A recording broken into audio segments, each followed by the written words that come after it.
This is the story of my 3-week-long labor in 3 minutes. I started having contractions at 35 weeks. We got to the hospital just after midnight. They got me into a labor and delivery room, and I was 3.5 centimeters dilated and 80% effaced. I stayed on the monitors for an hour, and then I got into the bathtub.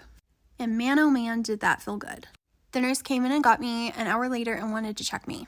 I was now 4 centimeters dilated. The contractions were still coming every 1 to 2 minutes, and they were super painful, so I decided to get on the ball and work through my contractions. An hour later, they decided to give me the steroid shot for the baby's lungs and a pill to stop the contractions, but it didn't work. At this point, I was now 5.5 centimeters dilated. After 12 hours of contractions, they finally stopped. We were discharged at noon and told to come back the next day for a second steroid shot. After that admission, I was put on bed rest. The next day, I woke up with contractions. I took a pill that the doctors had prescribed me to stop the contractions, and it still didn't work. We got to the hospital at 3:30. At this point, I had been having contractions for 7 hours. Up to the labor and delivery floor, and they immediately got me into a room. They checked me, and I was still 5 centimeters dilated. Contractions were still 1 to 2 minutes apart, and were progressively getting painful. I still had to have the monitors on me because I was still preterm, but I was able to walk around. So I worked through my contractions standing up by the bed. They checked me again at 5:30 p.m., and I was still 5 centimeters dilated, so I hadn't dilated anymore. But for some reason, I was still having extremely painful contractions.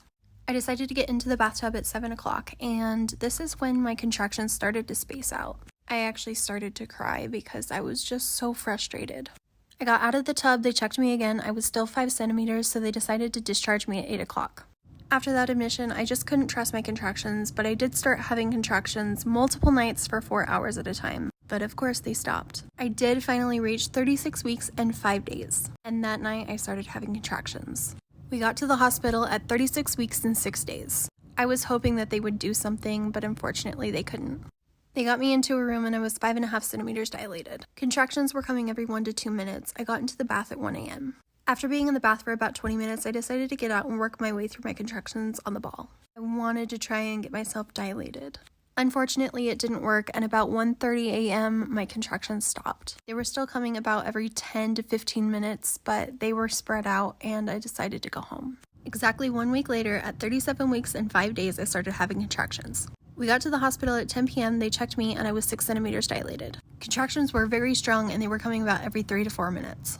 I got into the bathtub at 11 and got out 15 minutes later. At 12:30 a.m., my contractions were becoming more painful, still 6 centimeters dilated. At 1:45, I was still 6 centimeters, so they decided to break my water. 8 minutes later, I was 9 centimeters. I got into the bath, and 1 contraction later, I got out. I had the urge to push, so I started pushing on my side. Little did any of us know I wasn't fully dilated. I got on my side to get the rest of the cervix out of the way, but that hurt, so I got back on my hands and knees. 15 minutes later, I start pushing again. And 4 pushes later, she was born. She was then able to be skin to skin for an hour. And that is the birth of my beautiful baby girl.